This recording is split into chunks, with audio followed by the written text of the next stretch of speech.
Hello friends, thanks for tuning in to this week's Brain Food. You know, I was recently talking to some peers of mine that also have service businesses like mine, and we were talking about the idea that doing what you say you're going to do is a superpower. And we ended up talking for about 30 minutes about this, about stories that we all were able to share of situations we've been in where keeping a client loyal for many years is really a result of doing what you say you're going to do.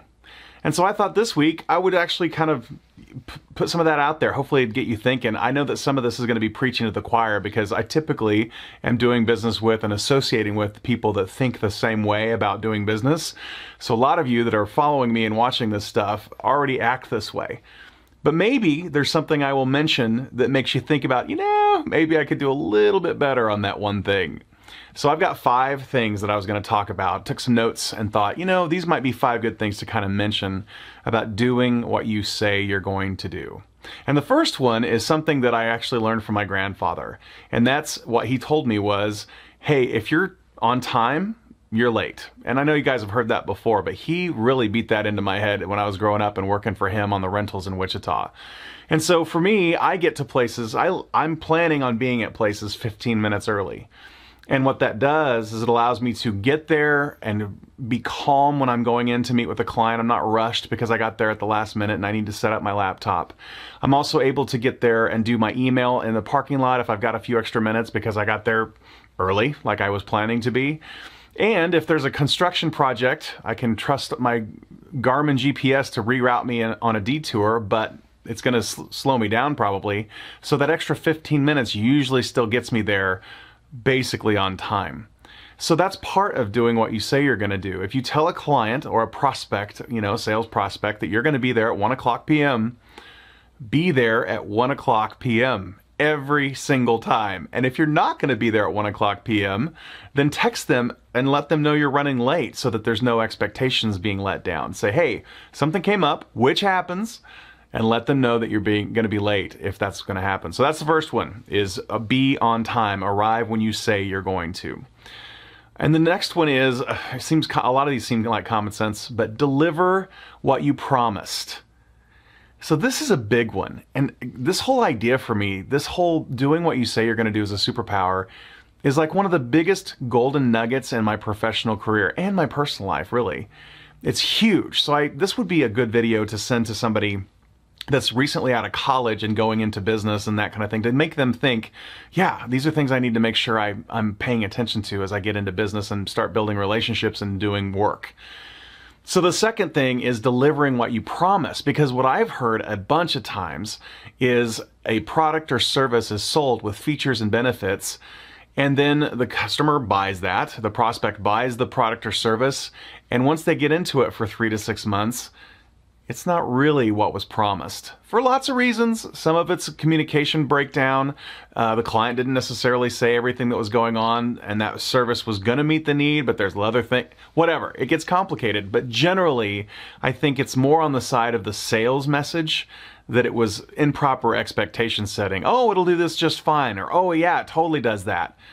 But it really doesn't. And that is such a huge disconnect. And so many people and so many businesses have been burned by that in the past that it makes people leery of sales messages today.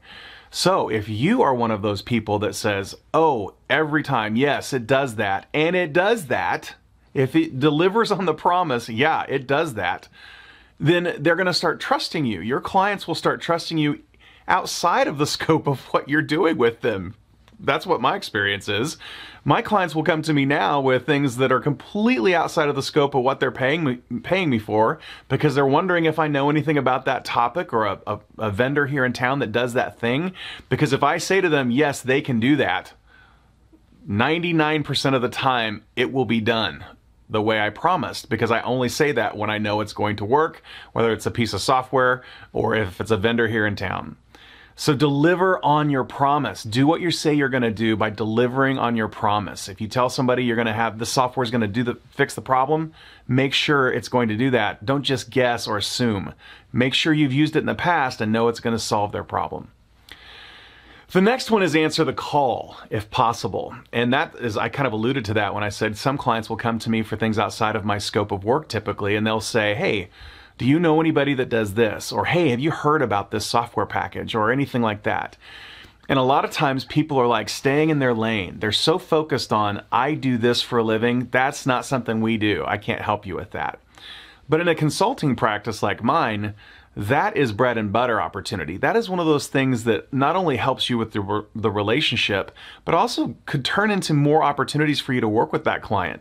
I'm not saying you need to know and learn how to do everything, but at least you could get your clients pointed in the right direction when they come to you with that. Do you know anything about this? Sometimes I have to say no.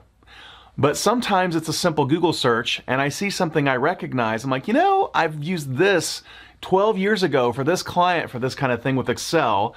It worked then. I don't know if it'll work now, but it might be something we could look at together. So those kinds of things.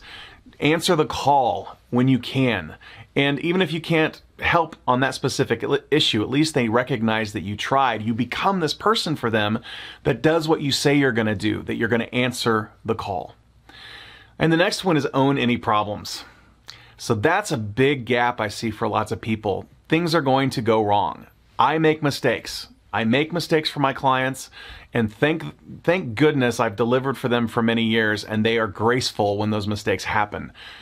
And the reason that happens is because I own it. When I make a mistake, the simple thing is apologize. All you have to do is, I've seen so many situations where companies stop working together because they simply wouldn't own the problem and just say, yeah, that was a mistake that we made. I'm so sorry. It was that employee and they shouldn't have done that. We didn't train them properly on that specific topic. Whatever the thing was, and I know that there's lawsuit issues and legality issues with owning the problem, but generally the goal should be to own any problems because that's in line with doing what you say you're going to do. It's all about integrity.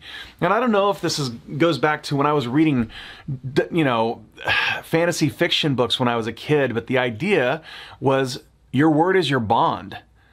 And I try to act that way today because it's just easier. Not because I'm trying to be this shining knight or anything like that, but life is easier when you're honest and work with integrity and do what you say you're going to do. And it's so sad that that is not the norm. That's what I was talking about with my peers that also have consulting practices.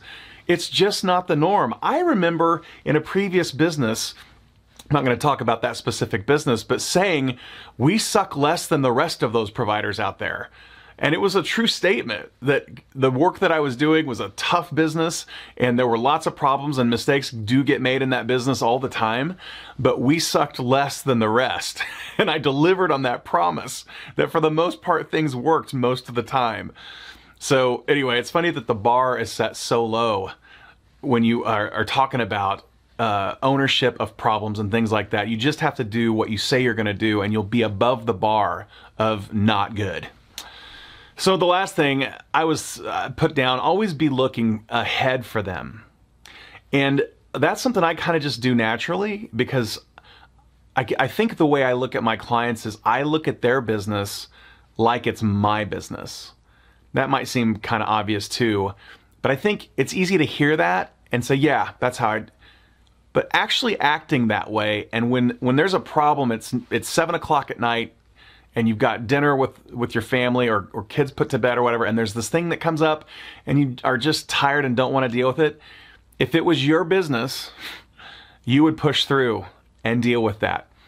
And so I try to do that almost every single time I do that for my clients. When something comes up and it's something that I need to push through because it's something I would push through for my business, always looking ahead for my clients. And that's another thing.